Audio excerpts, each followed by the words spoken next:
Hi viewers, welcome to our channel. So Bandla Ganesh garu ఒక press meet పెట్టారు. So ఈ press మీట్లో చూసుకుంటే అటు బీఆర్ఎస్ ప్రభుత్వం పైన తీవ్ర స్థాయిలో అయితే విమర్శలు చేశారు. మరి ఈ ప్రెస్ మీట్ ఆయన ఎందుకు పెట్టారు, మరి ఇంత తీవ్ర స్థాయిలో విమర్శలు చేయాల్సిన అవసరం ఇప్పుడు ఏమొచ్చింది? సో ఈ అంశం మీద డిస్కస్ చేయడానికి ప్రజెంట్ మనతో పాటు సీనియర్ జర్నలిస్ట్ జగదేవ్ గారు ఉన్నారు. వారితో ఒకసారి డిస్కస్ చేద్దాం. నమస్కారం సార్. నమస్తే అండి. సార్, బండ్ల గణేష్ గారు ప్రెస్ మీట్ మీరు కూడా చూసే ఉంటారు. సో ఆయన వాడిన పదాలు ఏ విధంగా ఎంత తీవ్ర స్థాయిలో బీఆర్ఎస్ నేతలపైన, ముఖ్యంగా కేటీఆర్ గారు అండ్ కేసీఆర్ గారి పైన విమర్శలు చేయడం చూస్తున్నాం కదా. మీ ఒపీనియన్ సార్ దీనిపైన? అంటే ఇది ఆయన స్వతహాగా వచ్చి ప్రెస్ మీట్ పెట్టారా, ఆయన వెనక నుంచి ఎవరు పెట్టించారా అన్నట్టుగా అనిపిస్తుంది. ఎందుకంటే జనరల్గా బండ్ల గణేష్ గారు ఇట్లా ఆవేశంగానే మాట్లాడతారు, కానీ మరీ ఆంధ్ర రాజకీయాల్లో లాగా బాగా స్ట్రైట్గా డెప్త్గా వెళ్ళి మాట్లాడినట్టు అనిపించింది నాకు. నేను ఇక్కడికి వచ్చే ముందు చూసిందే. అయితే ఏంటంటే బండ్ల గణేష్ గారు అది మాట్లాడడం కూడా ఒక ఆయన భావోద్వేగానికి కారణం ఏంటంటే 2018 ఎన్నికల్లో ఇట్లాగ కాంగ్రెస్ వస్తుంది రాసి పెట్టుకోండి అని చెప్పి అన్ని మీడియా ఛానల్ కూడా తిరిగి ఇంటర్వ్యూ ఇచ్చారు. సార్ రాకపోతే నేను 7 o'clock బ్లేడ్తో కోసుకుంటాను అన్నట్టు కూడా ఆయన స్టేట్మెంట్ ఇవ్వడం, అది చాలా వైరల్ అయిపోయింది. ఆఖరికి అది ఎంత వైరల్ అయిందంటే ఆయన మీద ఆయన ఆ జోక్ వేసుకునే పరిస్థితి కూడా వచ్చింది. ఒకనొక సినిమాలో మనం చూడొచ్చు, సరిలేరు నీకెవరు అనే సినిమాలో ఉంటుంది ఆయన మీద ఆ సటైర్. సో అంటే అంతగా ఇబ్బంది పడి బాధపడి ఒక్కసారి వెక్స్ అయిపోయిన మనిషి ఎప్పుడైతే కాంగ్రెస్ వచ్చిందో, సో ఇక కాంగ్రెస్ బాగుంటుంది. And more over Congress Revanth Reddy గారు వచ్చిన డే 1 నుంచి కూడా మీరు అబ్జర్వ్ చేస్తే బీఆర్ఎస్ ఏవేవైతే మేము తెలంగాణ కోసమే చేశాము, తెలంగాణ కోసం ఉద్యమం కోసం పుట్టాము అని జనాల్లోకి ఎంత బాగా వెళ్ళారో, ఆ వెళ్ళిందంతా కూడా నెల రోజుల్లోనే మొత్తం దాన్ని పీకి పడేసినట్టుగా చేశారు కాంగ్రెస్ వాళ్ళు. ఎందుకంటే ఫస్ట్ రావడంతోనే వీళ్ళు ఇంకా స్టార్ట్ చేయకముందే వాళ్ళు కౌంటర్ వేయడం. ఇప్పుడు స్టార్ట్ చేసి ఒక నెల రోజులు 2 నెలలు అయిన తర్వాత లేదు మీ పరిపాలన బాగాలేదు, మీరు అది చేయట్లేదు ఇది చేయట్లేదు అని అర్థం ఉంది. డే 1 ఇంకా ప్రమాణ స్వీకారం చేసి 2వ రోజుకే స్టార్ట్ చేశారు కదా, అది కరెక్ట్ కాదు. 2వ రోజుకి మీకు ఎట్లా రిజల్ట్ వచ్చేస్తుంది, గవర్నమెంట్ ఏం చేస్తుంది ఏంటి ఎలా తెలుస్తుంది? మరి మీరు ఆ స్థాయి నుంచి వచ్చిన వాళ్ళే కదా, మీరు ఎలా విమర్శిస్తారు? అంటే వెంటనే ఒక టాక్ ఏంటంటే సోషల్ మీడియాలో వైరల్ అయింది, ఎక్కువ రోజులు ఉండదు రేవంత్ రెడ్డి గారి ప్రభుత్వం, వెంటనే కూలిపోద్ది, మళ్ళీ కేసీఆర్ గారు వచ్చేస్తారన్న టాక్ని మరి పుట్టగించారో తెలియదు, కానీ అట్లా రావడం దాన్ని వీళ్ళు నమ్మారో ఏమో. డే 1 నుంచి స్టార్ట్ చేశారు. స్టార్ట్ చేస్తే వీళ్ళు కూడా ఎక్కడా తగ్గలేదు. వీళ్ళు ఏవేవి తీశారో 5 ఏళ్ళుగా చేసినవి, ముందు 5 ఏళ్ళు కాదు తర్వాత రెండోసారి వచ్చిన 5 ఏళ్ళు చేసిన అవకతవకలు మాత్రం చాలా డీప్గా అనలైజ్ చేసి మాత్రం కాంగ్రెస్ నేతలు ఎస్పెషల్లీ ముఖ్యమంత్రి రేవంత్ రెడ్డి గారు బాగా దుయ్యబట్టారు. ఎలా అంటే మేడిగడ్డది, అలాగే Group 2 ఎగ్జామ్స్, ఆ తర్వాత ఇవేవో అయ్యాయి వీటి మీద ఎన్నికలు వచ్చి గెలిచారు అనుకున్న టైంకి ముఖ్యమంత్రి రేవంత్ రెడ్డి స్థాయి వ్యక్తికి కూడా నెక్స్ట్ మేమే వచ్చేస్తామో అనుకొని ల్యాండ్ క్లూజర్లు ఏవైతే ఒక్కొక్కటి 3 కోట్ల విలువైన ల్యాండ్ క్లూజర్ 22 ల్యాండ్ కొని విజయవాడలో ఎక్కడో గోప్యంగా ఉంచి దాచిపెట్టారన్న విషయం ఎప్పుడైతే బయటకు వచ్చిందో మరి కాస్త బీఆర్ఎస్ ప్రభుత్వం మీద గత పరిపాలన మీద మరికొంచెం బురద జల్లడం ఎక్కువైంది. ప్రజలు కూడా ఓహో వీళ్ళు ఇలా చేశారా అనేలాగా చేశారు కాంగ్రెస్ వాళ్ళు.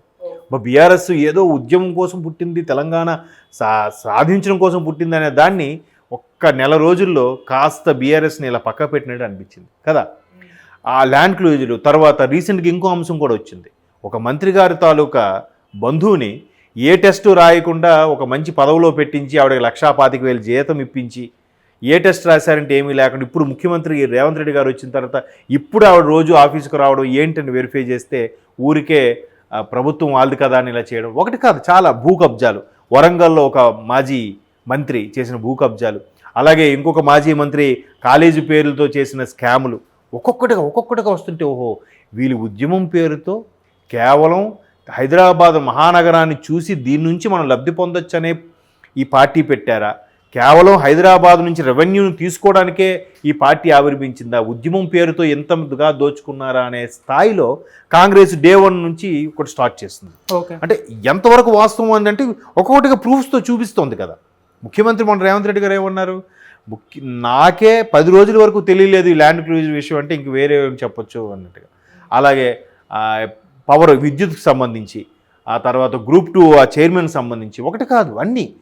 కొంతమంది అధికారులు అయితే మళ్ళీ కేసీఆర్ గారు వస్తారేమో అనుకున్నట్టుగా కేసీఆర్ గారికి పర్సనల్గా సెక్రటరీగా ఫీల్ అయినట్టుగా కూడా కొంతమంది అధికారులు మిస్బిహేవ్ చేశారు. ఆఫ్కోర్స్ తర్వాత తెలుసుకొని మళ్ళీ వాళ్ళు రేవంత్ రెడ్డి గారి దగ్గరికి వచ్చారనుకోండి. ఇట్లాగా డే 1 ఒక్కొక్కటిగా అవ్వడం, ఇవన్నీ కూడా ఏం చేస్తుంటే ఇప్పుడు నెక్స్ట్ లాభం లేదు. ఇప్పుడు బీఆర్ఎస్ కూడా డే 1 నుంచి ఎందుకు స్టార్ట్ చేసిందంటే పార్లమెంట్ ఎలక్షన్లు అయినా ఖచ్చితంగా కొట్టాలి, 17 స్థానాలకి ఎలాగైనా 10-15 వరకు 10-12 వరకు మేము కొట్టాలన్న తలంపులో ఉంది. సో దాని మీదకు ప్రచారం చేయడానికి స్టార్ట్ చేసేసింది ఆల్రెడీ. సో ఇప్పుడు ఈయన్ని పార్లమెంట్ ఎలక్షన్స్కి, అసెంబ్లీ ఎలాగో ఓడిపోయారు, పార్లమెంట్ ఎలక్షన్స్కి వెళ్తే మీది ఒక లోకల్ పార్టీ, మాది జాతీయ పార్టీ. జాతీయ పార్టీలో ఎక్కువ మంది వస్తే దమ్ము ఉంటుంది. మీరు వచ్చి ఏం చేస్తారు? మీరు వచ్చి ఏం ప్రశ్నిస్తారు? ఇప్పుడు ఆయన ప్రెస్ మీట్లో అదే అన్నారు కదా, ఇప్పుడు ఎంత పడకపోయినా ఎంత విభేదించినా బయటికి మాత్రం నవ్వుతూ పలకరించాలిగా. రాష్ట్రపతి వచ్చినా ప్రధానమంత్రి వచ్చినా గౌరవంగా పలకరించి లోపల మీరు కత్తులు తీయండి అనవసరం, బయటికి మాత్రం ప్రజలకు దొరకకూడదుగా. నమస్కారం రండి దయచేయండి అన్నట్టుగా ఉండాలి కదా. 3 సార్లు 4 సార్లు ప్రధాని నరేంద్ర మోడీ వచ్చినప్పుడు ఆహ్వానానికి కూడా వెళ్ళాయన. అది చాలా బ్యాడ్గా వెళ్ళిపోయింది. ఎలా అంటే ఈయనకేంటి ఇంత ఇది వెళ్ళకపోవడం ఏంటి? ప్రతిసారి కూడా తలసాని శ్రీనివాస్ యాదవ్నో ఇంకెవరినో పంపించడం ఏంటి? ఒక మంత్రిని పంపించడం ఏంటి? ఈయన వెళ్ళాలి కదా. నచ్చపోతే అక్కడ ఎయిర్పోర్ట్ నుంచే నమస్తే చెప్పి బాయ్ చెప్పి డిస్పర్స్ అయిపో. ఆయనతో కూడా ఉండాలని ఎవరు చెప్పారు? ఆయనతో పాటు తేనేటి విందుకి వెళ్ళమని చెప్పామా? లేదు కదా. అలాగా అది కరెక్ట్ కాదు కదా. ప్రోటోకాలే, పద్ధతే. ఇప్పుడు మీరు ఒక కాలేజ్ ప్రిన్సిపాల్ ఉన్నాడు, ప్రిన్సిపాల్ మంచివాడు కాదు, బట్ ప్రిన్సిపాల్ వచ్చాక స్టూడెంట్గా వాడు లేచి నిలబడాలి అంతే. ఆ ప్రిన్సిపాల్ వచ్చాడు కదా, ఆడ ఎదురుగా కాలు మీద కాలు వేసుకుని కూర్చొని సిగరెట్ కాలేస్తే ఎలా ఉంటుంది? ప్రిన్సిపాల్ మంచివాడు కాకపోవచ్చు, అవును, అది నీ వ్యక్తిగతం, కానీ బయటకు అలా ఉండకూడదు కదా. అలాగా కొన్ని అవన్నీ కూడా మేబీ బండ్ల గణేష్ గారు బాగా మనసులో పెట్టేసుకున్నట్టున్నారు. ఒక్కసారిగా బ్లో అవుట్ అయ్యారు. మరి అంతే కదా, మీరు ఎంతమంది ఎంపీలు ఉన్నప్పుడే మీరు ప్రశ్నించిన వాళ్ళు ఇప్పుడు పదవి పోయిన తర్వాత ఇంకేం ప్రశ్నిస్తారు? మీరేం తెలంగాణ కోసం ఏం చేస్తారు? తెలంగాణ అనేది మెయిన్ ఉద్యోగాల కోసం కదా. మరి ఆ ఉద్యోగాల్లో అవకతవకలు అయ్యాయని గ్రూప్ 2ని మళ్ళీ క్యాన్సిల్ చేసేసారు, అది లీక్ అయిందని ఎన్ని ఇష్యూస్ వస్తే ఒక్కడి మీద చర్యలు తీసుకున్నారండి? ఎందుకు తీసుకోలేదండి? అధికారం మీది. ప్రధానమంత్రిని పట్టుకొని వాడు వీడుని దియ్యబట్టిన ముఖ్యమంత్రి ఈ కింద ఆ చైర్మన్ని వాళ్ళని వెంటనే చర్యలు తీసుకొని మళ్ళీ వెంటనే చేయొచ్చు కదా. ఎవరెవరైతే లీకేజ్కి పాల్పడ్డారో వాళ్ళు చర్యలు తీసుకొని వాళ్ళ ద్వారా ఎవరెవరికి పేపర్ వెళ్ళిందో వాళ్ళ పేపర్ల వరకు మళ్ళీ రీకలెక్ట్ చేయడమో లేదా ఆపించి చేసేసి మిగతా వాళ్ళని అందరికీ ఇంటర్వ్యూస్ పెట్టించడం ఏదో చేయాలి కదా. అవేం చేయలేదు. బరిలెక్క అంటే ఆవిడ ఎందుకు అది రాజకీయాలనే రంగు పులుముకోవాల్సి వచ్చింది? ఇట్లాంటి విషయాలు వెక్స్ అయిపోయాయి కదా. ఇలా ఎంతమంది, మీరు ఒక్కసారి క్రాస్ రోడ్స్ వెళ్తే ఎంతమంది కోచింగ్లు తీసుకొని ఉంటారు. నాకు తెలిసి ఆర్టీసీ క్రాస్ రోడ్స్ దగ్గర చిక్కడపల్లి సరౌండింగ్స్లో చాలా వరకు ఇట్లాంటి ఓపెన్ ఆఫీసులు హౌసెస్ స్టడీ రూమ్స్గా రెంట్కి ఇస్తుంటారు. మీకు ఐడియా ఉందా? రోజుకి ఎంత అని కలెక్ట్ చేస్తారు, లేదా నెలకి ఒక 5,000-6,000 కలెక్ట్ చేసి వాళ్ళకి ఒక ఈజీ చైరు, ఒక ప్యాడ్, బుక్, వాళ్ళు నచ్చినప్పుడు వెళ్ళి చదువుకోవచ్చు. పిన్ డ్రాప్ సైలెంట్ ఉంటుంది, లైబ్రరీ లాగా కదా. అవన్నీ ఎందుకు అంత తాపత్రయం? సర్కారు నౌకరి కోసమే కదా. మరి దాని మీద ఏం చేశారు? ఎంత తెలంగాణ వచ్చింది ఉద్యోగాలకు, మా ఉద్యోగాలు మాకు కావాలి అనే కదా వీళ్ళు తాపత్రయం. మరి అది ఎక్కడుంది? మీరు నిజంగానే తెలంగాణ. సో ఇవన్నీ కూడా మేబీ ఆయన ఒక్కసారిగా బ్లో అయినట్టుగా అనిపించింది నాకు. ఓకే. సో అందుకు బట్ మరీ అంత డెడ్ ఎండ్కి వెళ్ళి మాట్లాడకూడదు, మాట్లాడచ్చు, దుయ్యబట్టచ్చు. కానీ ఇప్పుడే పార్లమెంట్ ఎలక్షన్స్కి వీళ్ళకి ఇప్పటి నుంచే కాంగ్రెస్ సిజరంగిస్తుందని అర్థమవుతుంది బండ్ల గణేష్ గారి ప్రెస్ మీట్తో కదా. సో మీరు ఇంకేం పోటీ చేస్తారు, మీకేం గెలుస్తారు, మీకేం హక్కు ఉంది? ఇన్ని రోజులు పోటీ చేయలేదు, ఇన్ని రోజులు వెళ్ళి ఫ్లైట్లు లేవా హైదరాబాద్ నుంచి ఢిల్లీకి, లేకపోతే ట్రైన్లు లేవా, మీరు వెళ్ళి ఎందుకు మాట్లాడలేదు, ఇప్పుడు మాట్లాడతారా అన్నట్టుగా ఇచ్చారు. చూద్దాం మరి ఇంకా నెక్స్ట్ బండ్ల గణేష్ లాంటి వాళ్ళు ఇంకెంతమంది ఎంత ఫోర్స్గా మాట్లాడతారో. ఎవరో ఒకరు ఫోర్స్గా కావాలి కదా అని పెట్టి ఈయనతో మాట్లాడిస్తున్నారేమో నేను అనుకుంటున్నాను. Okay sir, thank you so much sir. Thank you.